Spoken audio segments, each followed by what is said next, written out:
एबे एबे देखंतु पीएम किसान योजना एवं सीएम किसान योजना एवं राशन कार्ड ता सहित सुभद्रा योजना को नहीं गोटे बड़ अपडेट आसी जाइए।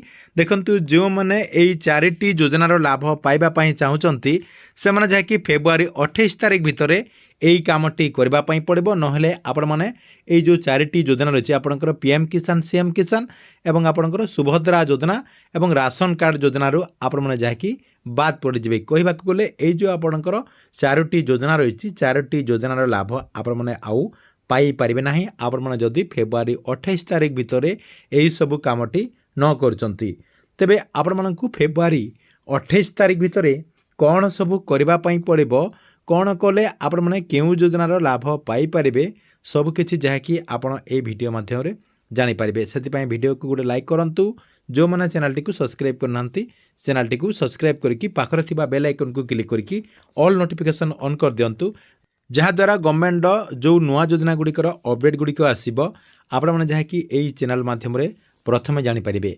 प्रथम देखंतु आपण को 28 तारिख भितर कौन करने पड़ो फास्ट देखंतु जो माने सीएम किसान योजना अधीन टंका पाउचंती सेई मानंकु देखंतु फेब्रुआरी 28 तारिख भितर दुईटा काम करने पड़ो आपण राज्य कृषि विभाग तरफ फेब्रुआरी 28 तारिख लास्ट डेट रखा जाइए। फेब्रुआरी 28 तारिख भितर आपण जदि ये दुईटी काम न करुचंती ताहले आपण माने सीएम किसान योजनारू बाद पड़े। देखंतु फेब्रुआरी 28 तारिख भितर आपण को कौन करने पड़ो देखंतु फेब्रुआरी 28 तारिख भितर आपणकर जो बैंक खाता रही बैंक खातार आधार कार्ड टी संयोग करने पड़ो ता सहित कृषक पोर्टाल रे आपण मानकु जाकि पंजीकरण करने पड़ो। देखंतु ए नै आपणकर गोटे बैनर मध्य पोस्ट करा जायछि जहाँकि फेब्रुआरी 28 तारिख लास्ट डेट रही एवं आर साइड देखंतु आपणकर बैंक खातार आधार कार्ड टी संयोग करंतु एवं कृषक पोर्टाल रे पंजीकरण करंतु बोली पूरा इनफॉरमेशन टी दिया जायछि जहाँकि आपने फेब्रुआरी 28 तारिख भितर यही कामटी को निहाती करने पड़ो। तेबे देखंतु एटा आपनकर फास्ट अपडेट गला। 2 नंबर देखंतु जो मानक पाखरे राशन कार्ड रही देखंतु आपनक पाखरे जदि राशन कार्ड रही एवं आपनकर राशन कार्ड जदि ए पर्यंत आपण माने ई क्यासी करी नाहंती देखंतु आपनक परिवार जदि 5 जन सदस्य रहिचंती तांको भितर जदि 4 जन ई क्यासी करि सारिचंती एवं जणे भी जदि आपनकर ई क्यासी करि नाहंती ताहले आपण माने फेब्रुआरी 28 तारिख भितर तांकरी ई क्यासी करे नियंतु नहले आपणकर नाटी को सरकार तरफ काटी दिज्व अर्थात जो सदस्यंकर ई क्यासी है नथिबो सेही मानकर नाटी को काटी दिज्व बोली खाद्य जोगाण मंत्री कृष्णचंद्र पात्र कहते एवं फेब्रुआरी 28 तारिख ई क्यासी अवधि मध्य रही अर्थात ई क्यासी लास्ट डेट फेब्रुआरी 28 तारिख मध्य रही। यहाँ आपणकर 2 नंबर योजना गला। 3 नंबर योजना होची आपणकर सुभद्रा योजना। देखंतु सुभद्रा योजनार जो टंका रही आपण जहाँकि मार्च 8 तारिख रे पाई पारिबे जहाँकि माननीय उपमुख्यमंत्री प्रभाती परिडा काली ऑफिशियली जहाँकि घोषणा कर देइचंती जे मार्च 8 तारिख रे सुभद्रा योजनार परवर्ती किस्तिर टंकाटी दियाजिबो। एई किस्तिर 1 कोटी रु ऊर्ध्व महिला माने जहाँकि 5000 टंका लेखाएं पाइबे एवं पूर्वरु जो माने आपनकर जेतेला किस्तिर टंका पेंडिंग रही जाइछि जार से सब टंका मध्य पाइबे बोली जहाँकि कुहा जाउछि।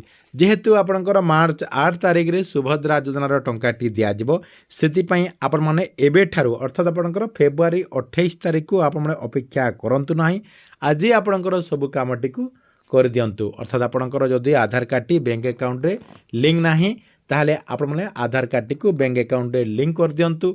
जदि भी आपणकर पूर्वरु थिला आपणकर स्टेटस टी को चेक करंतु आपणकर वर्तमान एक्टिव अछि कि नाही काहेकि ना मझिरे मझिरे आपणकर डीएक्टिव मध्य हे जाई थाए सेतिपई आपण माने सेटा जहाँकि चेक कर नियंतु ता सहित सुभद्रा योजनार स्टेटस टी को चेक करंतु आपणकर ई क्यासी जो हेछि ई क्यासी आपणकर ओटीपी रे हेछि ना आपणकर बायोमेट्रिक प्रोसेस रे हेछि जदि आपणकर ओटीपी रे हेछि ताले आपण माने यथाशीघ्र आपणकर जो सीएससी सेंटर रहिछि नियरेस्ट से जगह को जाय कि ई क्यासी मध्य बायोमेट्रिक प्रोसेस रे करे नियंतु जहा द्वारा आपण माने आगो को मार्च 8 तारिख रे सुभद्रा योजनार टंका मध्य पाई पारिबे। एटा आपणकर गला 3 नंबर योजना।